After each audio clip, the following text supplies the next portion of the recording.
This is a reading from the Notebooks by Maria Valtorta, 1944, March the 25th. The reference is Isaiah chapter 7, verses 10 to 16. Jesus. It is, however, the Eternal Father who speaks, as is stated at the end of the dictation.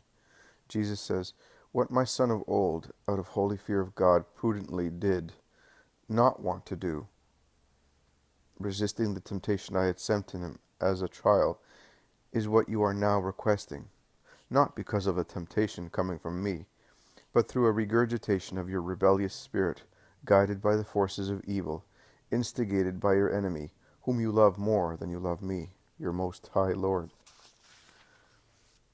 above whom there is no other.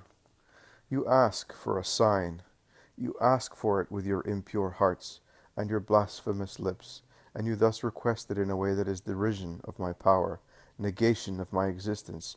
You badger me to show myself with a sign, because you doubt my existence.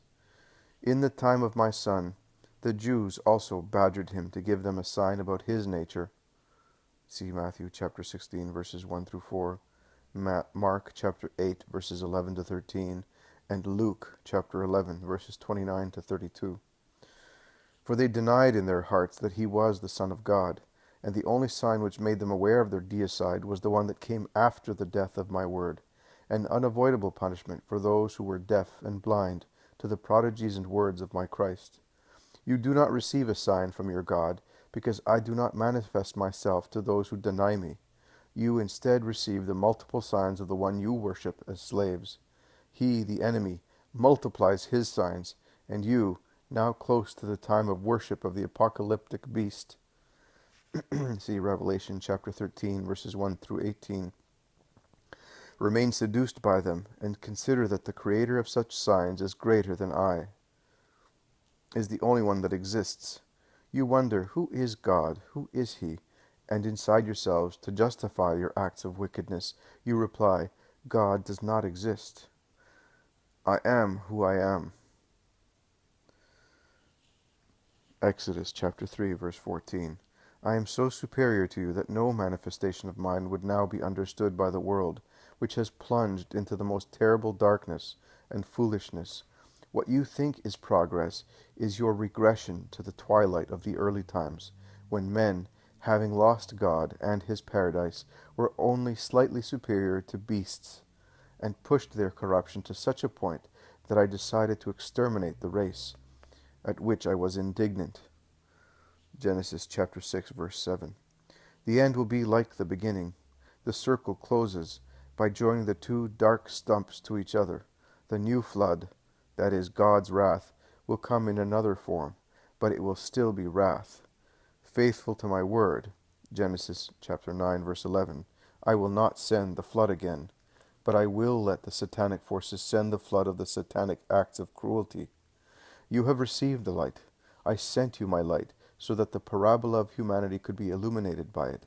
I sent it so that it could not be said that I wanted to keep you in the twilight of expectation. If you had welcomed it, the whole other part of the circle, which will join together man's way from this beginning to his end, would have been illuminated by the light of God, and humanity would have been enwrapped in this light of salvation, which would have led you without shocks and pains into the city of eternal light. But you have rejected the light, and it shone at the summit of the circle, and then remained increasingly distant from you, that have descended by the other way, not saying to it, Lord, remain with us, for the evening of the ages is falling, and we do not want to perish without your light.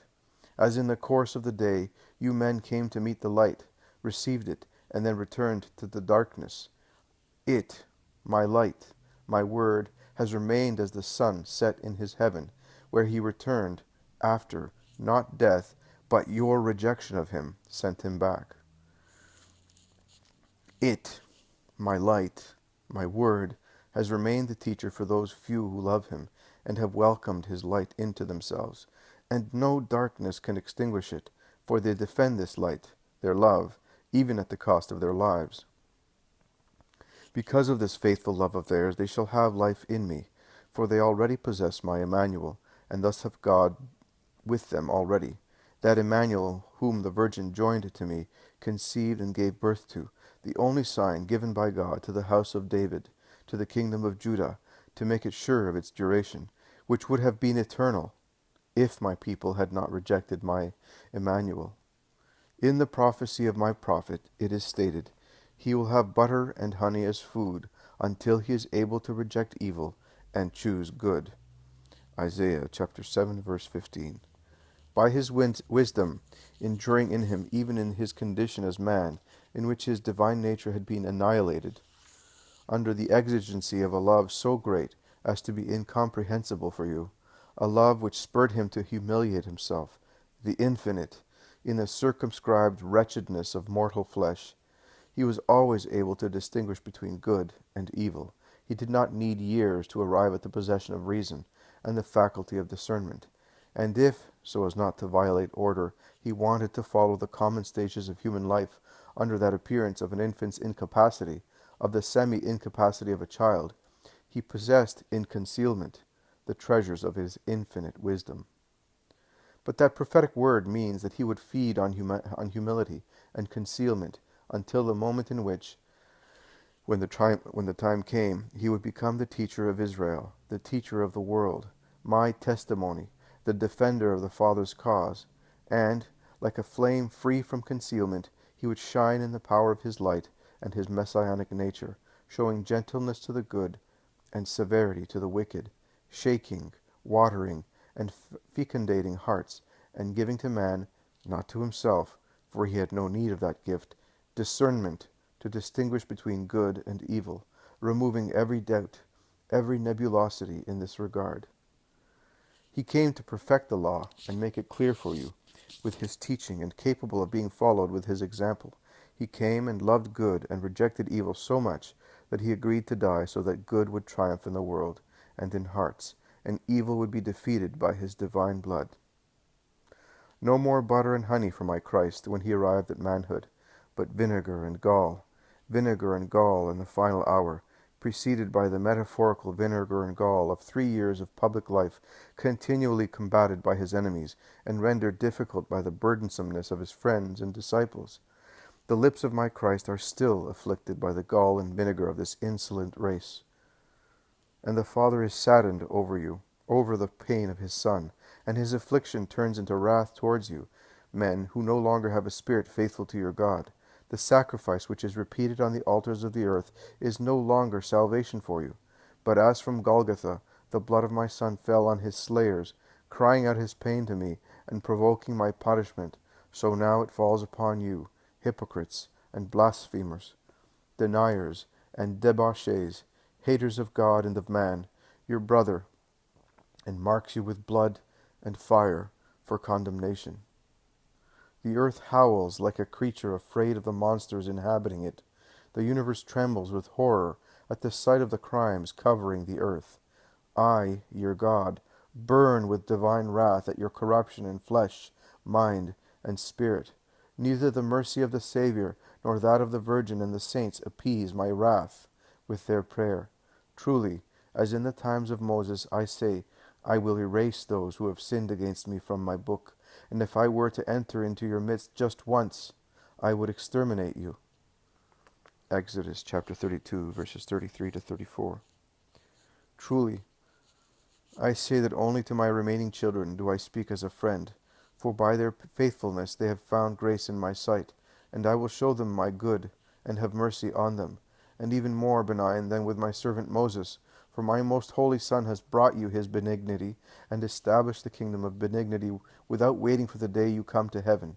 I will make the face of my Christ shine in you, O my faithful children, who adore me with holy respect and with filial love. Love it, for whoever loves it loves me. Love it, for it is your salvation. The star did not appear only for Jacob, Numbers chapter 24, verse 17, but for all those who love God with all their strength. And Christ, the star after the earthly struggles, will lead them to me in heaven, where your place is ready, O you blessed ones, for whom my word did not take on flesh in vain, and my Christ did not die to no purpose. After so long I have heard the Father's voice again. I thought it was Jesus, who since this morning had made me feel he had something to say about this passage from Isaiah, not commented on in November, when the Master commented on the prophets for me. See the Notebooks, 1943. It was, however, the Eternal Father. It has brought me blessedness, though the dictation is severe as regards mankind in general. May the Father increase my love for him more and more, so that I too may reach heaven. After having written this dictation, I began to rest. It was then 2 a.m. on the 26th. I saw the Mother again, not in a vision, but as if she were alive in my room. It had been so long since I had seen her that way, for me alone, and I was so saddened by that.